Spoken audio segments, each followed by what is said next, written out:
One man, one Murloc, one giant angry badger. This is Blue Please. It begins now.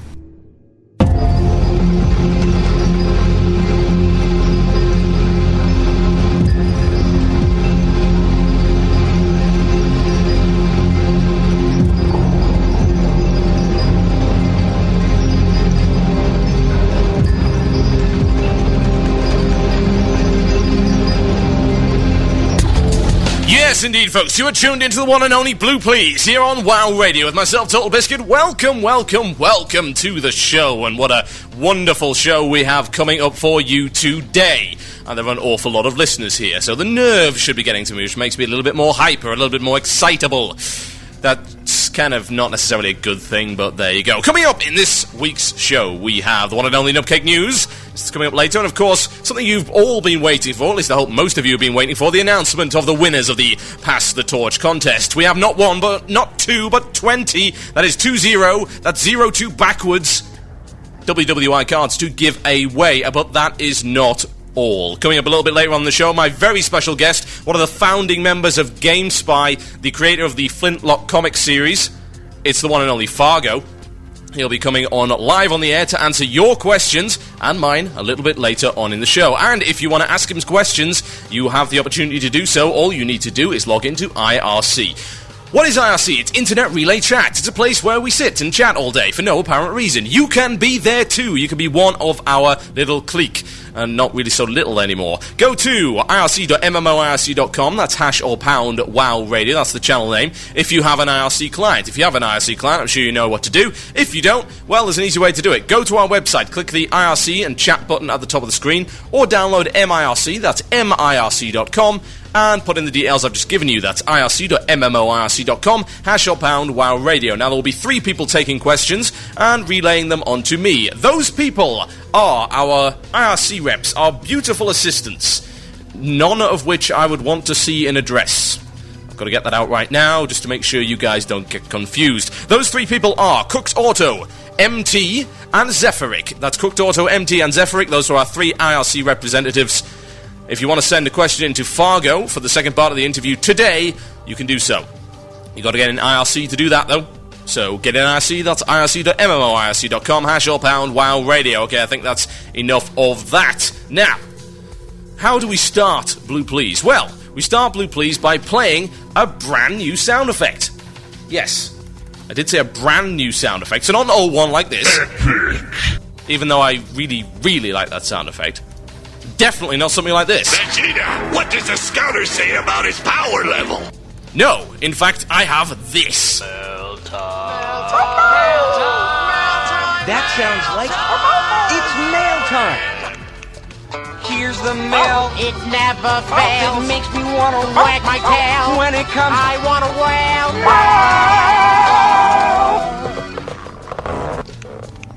Are you embarrassed yet? Because I am. It's mail time! Yes, indeed. Over the week, you've been sending me emails, and I've been picking out the choice ones. And by choice, I don't necessarily mean good. I just mean like, wow, they really sat down and spent the time to write this. Now, if you want to enter mail time, you've got approximately 10 minutes to do so. You can send me an email, and if it's good enough, and if I have time, I will read it. Yes, I will. Now, the first email I got over the course of the week was beyond bizarre. It's beyond odd. It's just unbelievably silly in pretty much every respect. So, I am going to read that for you. Now, let's find it. Here we go. Let's see, where is it? Where is it? There. Okay. Now, this is kind of weird. I have changed the names in this just to protect the identities of the people responsible. I have absolutely no idea whether or not this was serious at all. It was sent to me, and it was sent to Jen. So it was sent to station management. And it's kind of bizarre, let me put it that way. So I'm going to read this one for you. I really don't know what to say to this. It's crazy. So here we go. This is from an anonymous person. I'm not going to name names, and I'm certainly not going to give out their phone number live on air, because that would be incredibly irresponsible. Now, here we go. If this sounds like a plea for help, that's because it is. The only request I have, though, is for you to read this email through without passing judgments and without you hitting the delete button before you read it all. My boyfriend, who we will call Bob, and his two brothers have been playing WoW for 2 years. They are pretty good, considering I know nothing about the game, except that his brothers get mad whenever Bob isn't playing because of me. Honestly, I've never been supportive of Bob's playing, seeing how it is kind of, dare I say, all the time. Eventually, I've come to understand that this game was more than a game to Bob and his brothers. 5 years ago, all of Bob's family were shocked to hear that his dad was having an affair. After the divorce of his parents, Bob's family spiraled out of control. Nothing ever seems right anymore, everything was falling apart. I don't think they've ever really recovered. When they first witnessed WoW for the first time, the boys thought it wasn't anything they would be into. Boy, were they wrong.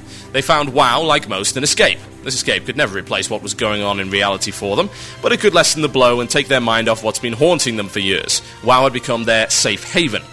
Now, Bob is a great guy. His brothers are amazing. They have very little to their name, so they can't afford to move out. Bob is between schools right now and waiting for acceptance to a film school. Bob never asks for anything and rarely buys anything for himself. When he told me about BlizzCon, I honestly thought he was kidding. I guess not. His eyes lit up when he told me about it, and I could see that this was something he was really passionate about. Since he never gets to do anything with his brothers besides sit at the computer, BlizzCon would be the perfect event for them to go and enjoy, along with other people that are interested in the same thing. When tickets went on sale, Bob was willing to spend his last $300 for the month and buy the tickets so his brothers and him could go. Unfortunately, the site was down half of the time, and Bob was only able to place an order but not confirm it. Needless to say, tickets sold out instantly. It was the one thing that I have ever seen Bob get so excited about. He was willing to spend the rest of his money just to get there. It broke my heart to see him like that. This is where I need your help. Due to my recent events, Bob is furious with me. I, to say the least, effed up and possibly ruined our relationship. Now, if he doesn't want me back, I want to know that he got to go to BlizzCon with his brothers. And if I could be the one to help him, that would mean everything to me. Because he is everything to me. It's funny, because the game we always fought about is now turning out to be the game that I need to help me win him back. Please help me. Now, I must say, what am I exactly supposed to say to that? I mean, that is possibly either the most elaborate phishing attempt I have ever seen, to the point where they actually put in their phone number at the bottom. I kid you not, their phone number of all things. Their actual phone number and real name at the bottom of the email. Or it's a desperate cry for help, which, honestly, we can't do an awful lot about. Now, we'll be talking about the BlizzCon ticket debacle a little bit later on, and it's indeed this email that kind of got me onto this subject and got me thinking about BlizzCon tickets and the amount of people that must have been disappointed by the whole thing that's been going on. But this is just crazy stuff. I mean, what are you supposed to say to something like that? I mean, really, it's insane. But if this is true, then I must say to the anonymous person, my heart does go out to you. Unfortunately, we don't have enough BlizzCon tickets to get ourselves there, let alone anybody else at the moment, so I'm afraid you're going to have to ask elsewhere. Now, if any other fan sites got a hold of this and they're listening to the show right now, please email me, themurloc@gmail.com. That is themurloc@gmail.com. Let me know, because I want to know whether or not this has gone out to everyone, or whether this is actually a genuine plea for help. As I kind of feel a little bit guilty for not being able to do anything about it, so it's an incredibly good phishing attempt, if it really is one. Now, on to more emails, yes. Now, this is kind of along the lines of generic fan mail, but you know what, it's kind of nice to have it every now and again, so I'm going to read it out. And this one is from a fellow by the name of Corpse Bride on Twilight's Hammer EU, and he says this: Hello, TB. I don't know where to start. Let us see. I have sent you an email earlier, but after you returned with Blue Please, I felt I had to thank you for the work you do around World of Warcraft. I can honestly say that you are one of the reasons I play WoW still. Because when I'm tired, I sit down and tune into WoW Radio and log on to WoW. There you are, and the other shows. My view on this game is a hardcore one, and I care very much about the game in general. But I'm not able to raid hardcore. Too late in the expansion, so no need for an undergeared mage, even with Spellfire. When I started playing around patch 2.2/3, yes indeed, I'm a very new player, I was playing a hunter. Yes, I was a huntard. I sat and played my level 19 hunter, trying to catch up on knowledge with people around me. They just downed Vash, or maybe that was later, I really can't remember. But I wanted to play the game while learning, so I heard about podcasts, and I honestly don't know how I did it, but I stumbled over Blue Please. Well, I don't know how you did it either. Why would you stumble upon Blue Please for educational podcasting? About as far away from that as you could possibly imagine. Anyway, he says, I listened to this every time I could, so I just sat playing my level 19 hunter, hearing you ranting about AQ and such stuff. I honestly didn't know what you were talking about, but it was interesting. Yeah, if you heard me ranting about AQ in the Burning Crusade, then yeah, you wouldn't have a clue. By now you may have realised I'm not English, I'm Norwegian. Any flaws in my English and grammar can helpfully be sent to the Norwegian school system. Well, you know what? To be honest, that's better than 95% of the emails that I get as regards to grammatically. Now, he says, continue on, I hope that I haven't bored you yet. I play my Mage Corpse Bride on Twilight's Hammer EU. I've yet to clear anything but Karazhan. I've re-rolled the Shadow Priest. Yeah, I know, not real DPS.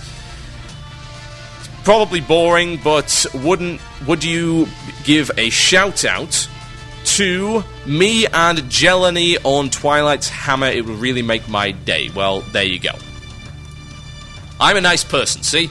I actually go out and say, hey, fan mail, let's read it.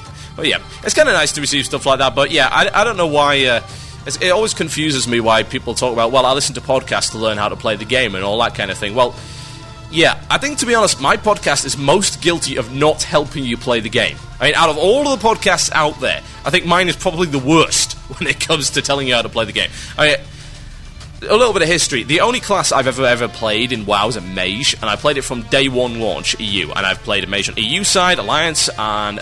actually, no, it was Horde, and then I played American side on Alliance side. So I've got two Mages, both level 70, one retired, one not. And literally, that's the only perspective I've ever really seen the game from, aside from discussing with my wife and guildmates. That I have a very, very narrow perspective on how WoW should be played. So when it comes to educational value coming out of these podcasts, you're really not going to learn anything. All you're going to learn is the fact that old, jaded WoW players tend to be very, very cynical about things, and to be honest, that's not necessarily a bad thing, because it is nice to be able to criticise the game. It's not like you don't like the game. No. If we didn't like the game, we wouldn't be playing it, but the fact of the matter is that the game can get a little bit boring, and it's flawed. I mean, it really, really is flawed. It is clearly flawed. There's a lot of problems with it, and it's nice to be able to hear from someone who actually is willing to tell you what the problems are and maybe how to fix them. That's just how the community works. So, well, there you go. Now, let's go to our mailbag and see if we've got anybody else. Yes, apparently I am gay. That's from Pete Barron. Yeah, I think he's a little bit jealous, I'm sorry I'm married. I really, really can't be with you right now. I'm sorry. That one night with the Rehypnol, I apologize. It was a mistake. Honestly, we all do things that we really didn't mean to do. And, just that one night I was off my face, completely drunk, and, the whole penis thing, very, very sorry. But anyway. Now, we've got another email here from Maurice, who is the proud raid leader and officer of Andromeda, Storm Rage EU, and he's saying, Hi TB, I was wondering if you had time to share your thoughts on the Mage raiding outlook in Wrath of the Lich King with the current talent and spell propositions. I'd especially like to hear your thoughts on the future of Deep Fire build for PvE and whether or not you find Frost Firebolt and the Elemental build which accompanies it an exciting new option or just a shift away from Deep Fire towards Elemental. Well, I've already kind of covered this last week, so I'll just go briefly into it. Right now, you can look at what all of the big guilds say, and I'm not even just talking about the big guilds. A lot of raiding guilds are saying that mages right now, at the current state of play, even in TBC, are not very good, and the Wrath of the Lich King expansion right now is really doing nothing to fix it, because they've bungled Arcane. Some of the talents in Frost are just ridiculous, and they really don't help you with raiding at all, and Living Bomb is just probably the stupidest thing I've ever seen. I think they've tried to be a little bit too general with the trees, and as a result, it's very difficult to get a good build that doesn't actually involve using Frost Firebolt. I think they've come up with this new gimmick and said, hey, we've got Frost Firebolt here, that means you can go hybrid, and pretty much everyone's going to end up going hybrid. To be honest, it's a little bit too early to say. I'm going to be brutally honest here, it's way too early to actually make a sound commentary on it. But all I can say right now is that they really do need to rethink what they're doing.